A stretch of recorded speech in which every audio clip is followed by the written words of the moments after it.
Hello everyone and welcome to another video. This video I was going to do live actually, but it wanted to make sure my phone was vertical and I don't want to go vertical. So I'm going to do it recorded, but like I always do, no edit, just push it out there. So it's just after 5 o'clock. I'm having a cup of tea with freshly baked cookies, which my mum just made actually for all of us. So the reason I'm doing the video is this.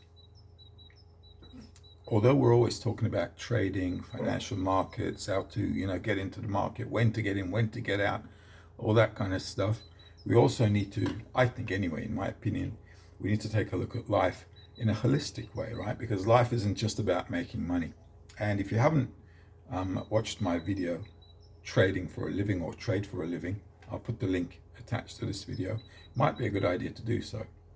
Because our life isn't just about business, it's about everything. And when we get carried away with the flow of life, what we're really missing out on is perhaps the most important things.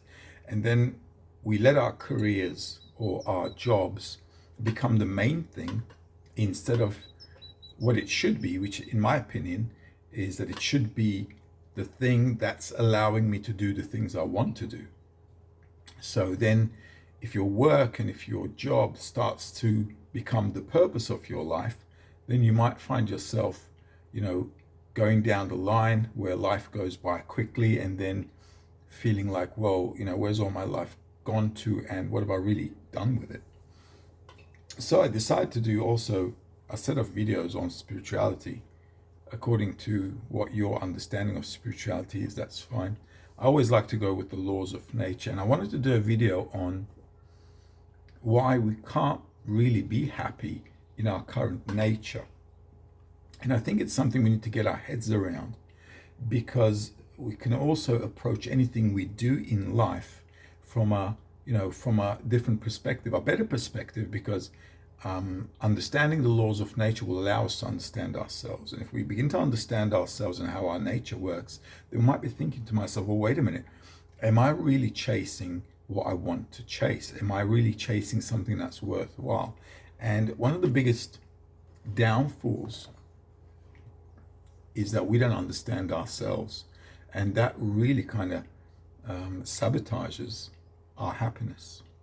First of all, I did say a minute ago, why we can't be happy in the way that our nature works. It's simple. If I have a desire, I feel like if I realize that desire, I will be happy. Okay, that's the calculation. This is the whole pushing force behind human nature, right? We want things and then we go for it in anticipation that we're going to be happy from it. However, though, the calculations we make at home doesn't really match the shopping bill once we go outside. So in our current state, when we constantly want to fulfill ourselves, we can't be happy, because the pleasure, even if we realize our desire, will cancel out the desire. Okay. So for example, I wanted a cup of tea and my mum just baked some fresh cookies and we're all having it and I'm having a cup of tea with it and I'm kind of having pleasure with it, right?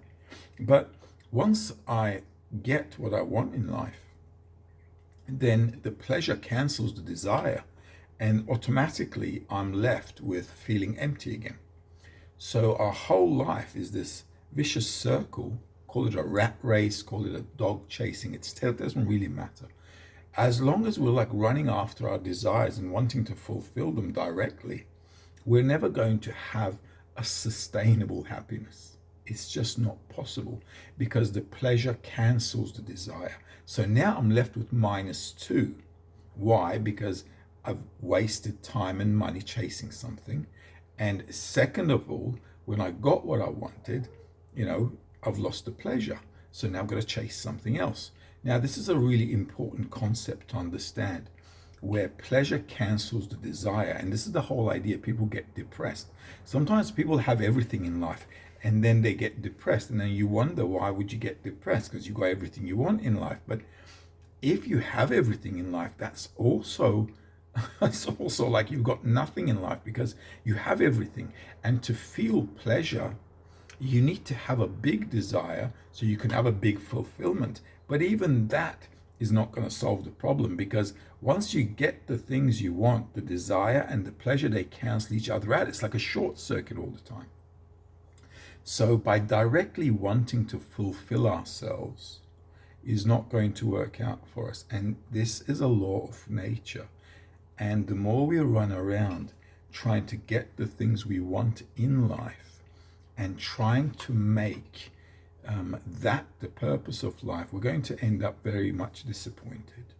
Okay, and I touched on like I said, trade for a living video a little bit, and I just wanted to hint at that time that a person should really contemplate well as to what you want in life, for yourself, for your family, for your loved ones, partner, spouse, whoever is around you. The important thing is this: sustainable happiness really happens when you're surrounded with people that care about you and you care about them. And when there's this mutual care between those people, then you have this aura of happiness and joy and confidence, even in the ups and downs, because life's always going to bring you some kind of a lemon, which you're going to want to turn into lemonade.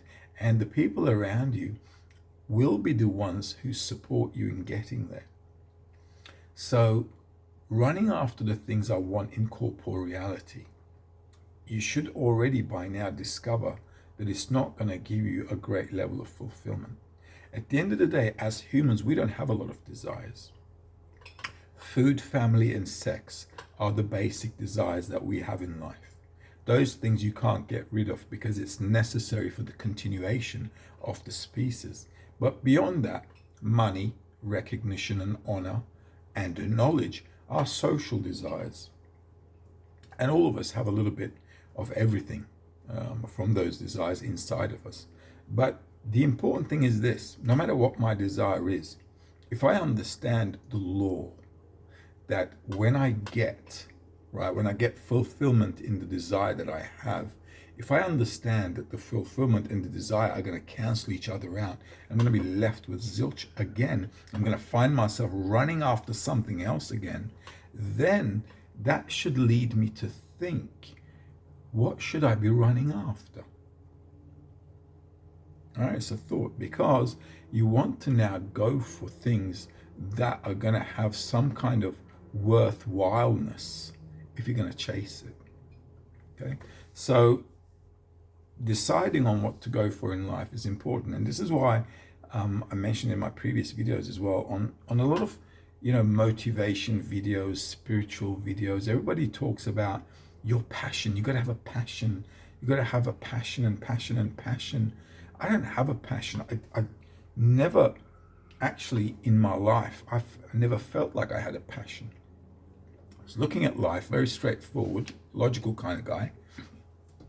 And I said to myself, I don't have a passion for anything, but obviously I do have desires just like everybody else, So what's a clever way, a practical way, right? It's the story of my life, getting everything practical.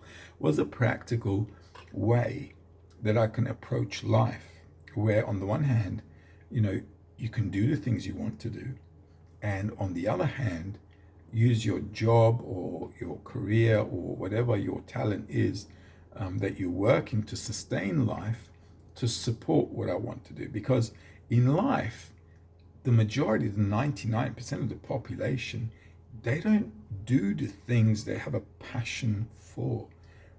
They don't do the things they have a real drive for. I've never felt like I've got a drive for anything. I've tried everything when I was a kid, music, sports, I don't know, science, whatever, just like, there was no thrill for me there in anything. So it was more like what I said to myself, I'm just going to flow with life. Just let's see what it brings to me. And so by the time I was like 18 and heading after, into university after my A-levels in London, I just said to myself, okay, I was just going to go with the flow and let's see where life takes us. And because I didn't have a passion, I was always, I wasn't thinking like it's something lacking or missing, but, looking at everybody else and looking at the world, everybody's, wanting to go for something they want. I never really had that drive or want. So accordingly, I did, what the family was doing. My family has always been in finance and banking and stuff. So I went into business management at college, finished that, went into PricewaterhouseCoopers, worked there for some years. And then I finished my military service. I went, did a bit of business. And then I moved to Australia. I did my master's degree, decided to stay there, and continued the profession as an accountant. Okay. But all the time, while I'm doing these things, sometimes inside of us, there's this little question of what am I really living for, and how am I really going to be happy in life? The question about the meaning of life or the purpose of life is, what am I really doing? What do I really want to get? What kind of a pleasure do I really want to get in life? Because human nature wants pleasure. And this is our nature, so we can't run away from wanting to be happy. And so we can actually conclude from that our nature wants to be happy. So the purpose of life for us must be to be happy, because we can't really run away from it. So if you think about it, it's quite logical. The purpose of life is to be happy, because this is what we're striving for all the time. So the question is now, where am I going to find happiness? Okay. And if I keep chasing everything I want, and even if I do get them, if the pleasure cancels the desire, where am I going to end up? I mean, like, where's that gonna leave me? Where's that gonna take me? How can I really be happy doing that? I can't be. It's just not possible. Happiness can only be found, like I said, inside a feeling which is common to those around you who care about you and you care about them. That kind of happiness doesn't disappear. Quite to the contrary, that kind of happiness can continuously grow if we learn to work on it. Because in life now you see like 50%, sometimes in some countries like more than 50%, people getting divorced and having breakup families and so on. And I must admit, this is my second marriage. I messed up on the first one, unfortunately. But what happens is just we come to realize things later on in life. And that's a problem. Because then you've kind of like missed out on a lot of stuff, haven't you? Or you messed up on a lot of stuff. So the important thing here is, even though I'm in the financial markets, I'm trading and so on, it's not that I'm a slave to money. No, the work is a means to complete or compensate or allow the environment that I'm trying to build or building with the family and with the kids, or with my mum who's here with us right now downstairs playing with my son Al. The important thing here is how to use what you're doing to really attain happiness. And because happiness by default, by law of nature, is only felt between us, in this zone, in an area between us, between our loved ones, and this good relationships that we have with others, it makes it rather redundant to chase material things and to use whatever you're using as a career, or as whatever you're doing in life, it doesn't really matter, to kind of like support that rather than trying to find pleasures in corporeal stuff. Now, I'm not saying don't live in a nice house. I live in a nice house. Don't drive a bad car. I drive a nice car, okay? But it's not the purpose of my life. It wasn't the purpose initially. It still is not the purpose initially. Initially was to provide the family a good home where we could all be happy. And we only have one car, okay? By the way, it's just like enough to sustain us, because I figured out that the more you have, the more problems you have in life. So having a minimalistic life where everything I'm doing at a corporeal level is to sustain that happiness, then your work can make sense for you, because then you're not focused on the work. And when you're just focused on work and you focused on making the money, you're kind of like missing out on everything, and you're losing out on a lot of things that are also you're never going to be able to go back to, because by the time your kids are grown up, they're in their teens, that's it. Like, you're no longer really relevant. Their friends are relevant, they want to go out and so on. So the important thing here is to fit some kind of meaningfulness into your life, no matter what you're doing. It doesn't matter what your idea of spirituality is. I study a specific philosophy, spiritual path in terms of spirituality, but I don't really want to go into that as if I'm preaching or whatever. I just want to look at it from the laws of nature, so we can, logically, with common sense, understand that going after corporeal things and attaining corporeal desires are just going to be fleeting pleasures all the time, and we're going to be left feeling empty again. So instead, maybe, even though your career and job is boring, maybe you might use that as a means rather than a purpose to, dedicate that to where you can find happiness.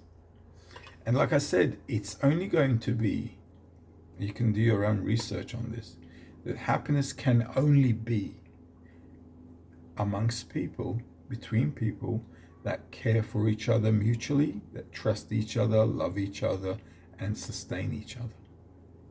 And the reason we have all this, family breakups and divorces and so on, is because everybody wants to go their own sweet way, but nobody wants to complement each other. You see, a couple is supposed to complement each other. You're not rivals. You're not competitors. This is not a competition. Being friends, or being married, or having a partner, spouse, doesn't matter. It's about complementing, completing each other. And when you begin to find where you complete each other, then it's like it turns into it just becomes logical to have a lifelong partner. It becomes logical to have a family. It becomes logical to have kids, because you're complementing each other all the time, and that is actually giving you additional growth, maturity, and some kind of inner fulfillment that you can't really, and you won't be able to actually find with corporeal things. So as a trader, and this is a trading channel, fair enough, fine, but it doesn't mean that for us money is everything. And I sometimes get people making comments, well, how can you be spiritual and also trading financial markets? Well, it's easy, because I need to look after the family according to how the world is going. I have no control of how the world is working. We have to pay for food, for utilities, and so on. This I cannot change. I cannot go and move into a mountain cabin now and isolate the family from civilization. This is not how spirituality works. Spirituality works in a way like, what are you a slave of? If you're a slave of the markets, then obviously you can't really get spiritual, because that's like your God, right? But if it's a means to an end, then you can balance yourself out. And this whole balancing thing out, sometimes people say, balance is not possible. You can't manage balance. There's no balanced life, especially if you're working for yourself. It's not completely true, and I disagree with it, because you can have a balanced kind of format in your life if you understand what the priority is. If your priority is making millions and millions and millions, that's fine. That's your prerogative. You can do that. it's all good. Okay, not a problem. Then that could be like your way of being happy, and that's fine, not a problem. Whatever turns you on.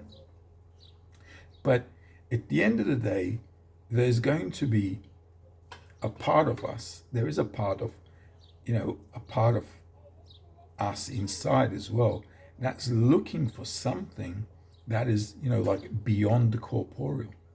And how you're going to fill that little gap, you're going to have to find out, I guess, since life is everybody's personal journey. But there are certain things you can't overlook, like laws of nature. And if you understand that getting, the corporeal fulfillment from corporeal desires they're just fleeting pleasures, they're just going to disappear, evaporate. If you understand that at least, then even making money, despite the fact that you might really enjoy it, which is fine, can be kind of a process that you understand, where you're going with it. Because even if you get the latest car, your potential pleasure is going to be like a few months, even less. When you go to a holiday, even, what's the best part about going on a holiday? It's the preparation, isn't it? You're all excited about going on a holiday, but once you get there, it's like day one, okay, day two, day three, you're all, that's it, the excitement is over, you're just eating, you're on the beach, or you're going around places and so on. But that's it, the pleasure kind of like declines as you go along. So in life, it's the company that brings happiness on a consistent level. So it's not about how great the bottle of wine is, it's who you drink it with. So you can have a cheap bottle of wine, but if the company is great, that's going to be a great bottle of wine. It really is. You might just be having a sandwich, but if you're having it with loved ones, then that might just be the best sandwich ever. Because we're getting pleasure, qualitative pleasure, not from what we're getting corporeally, but from the emotional fulfillment we're getting. So whatever you do for a living, it might be boring and so on. And sometimes, people want to get into trading. And I say, listen, have you really thought about it? Just think about it for a little bit, contemplate on it, and see if that's what you really want. Because your job might suck, but it might be really delivering your family what your family needs. And all you might have to do is just tweak your hours a little bit to give them that additional time and effort and pleasure and so on. Okay. So I just want to do a video on this. I want to do a series of videos on human nature and why we're running after a bunch of things in life when it doesn't really make sense. And this is because of society's influence on us. Even the way we get dressed up, right?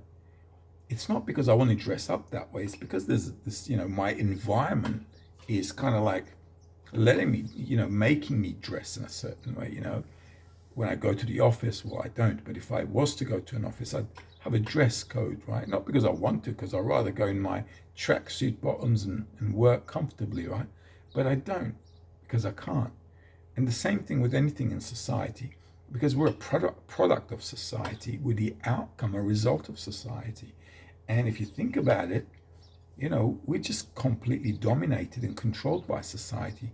So the most important thing then becomes your closest environment, where that environment can segregate you and let you feel that you are a part of something much greater than yourself, and where you're in harmony with that environment. This is why having a good relationship with everyone around you, your loved ones, family, and whatever, it's a bit of work, because you have to kind of like give up on things. You have to like meet in the middle. You can't have it your way all the time. But the more you kind of, both of you meet in the middle, then it kind of grows more and more. Then you don't have to control. You don't feel like you need to control the relationship. You don't feel like you need to be in control. But if you actually kind of like give up on things mutually, for the benefit of each other, then that thing becomes like a harmonious, flowing relationship. So life isn't just about money. This is a trading channel, but for me, it was never about the money. It still isn't about the money. And I hope it won't be for you too. Even though I hope you make millions, no problem at all. Okay, if you want to make millions, definitely go for it. Okay, but you need to understand.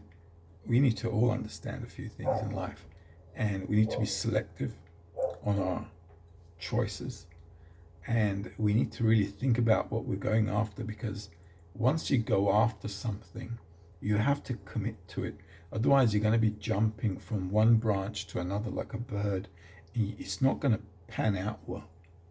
So I also wrote an article about it. When you plant a seed in a soil, you don't go up and dig it up and start checking if it's growing or not. Life takes time. So investing in something that you thought about really well is very important, so that you can give it the time and the effort and the commitment while thinking about the reason you're doing it in the first place, and matching the mission, which is the thing that you want to do, to the vision that you have in the future. What makes humans more sophisticated than animals is that we can time life. An animal just feels the present moment. This is why they don't invent refrigerators. They eat when they're hungry. We can think about tomorrow. We can think about next year. We're happy to take on some suffering if we calculate a benefit for the future. That's why we can, go to college, or we can put up with difficulties in life if we understand that we're going to get a good break from it, or a good, compensation from it, for that sacrifice. So the important thing here is to really think, calculate, and then once you come to a decision after that contemplation, you need to commit to it. And this is a problem with a lot of people. This is why a lot of people jump from job to job. You do that and you keep doing that, it ends up nowhere. And then you're kind of like missing out on everything, because you're trying to figure out what's right. But this brings me back to what I said in the beginning of the video. I never knew what was right for me in terms of a career or a job. It was afterwards that I decided that, I just, don't see myself as an accountant. The job wasn't, like I said, I wasn't working in a bad firm or whatever, but I just wanted to be more flexible. I wanted to do the things that I felt was like comfortable for me. So, but I gave it a good thought. I didn't jump into anything. It was well planned out.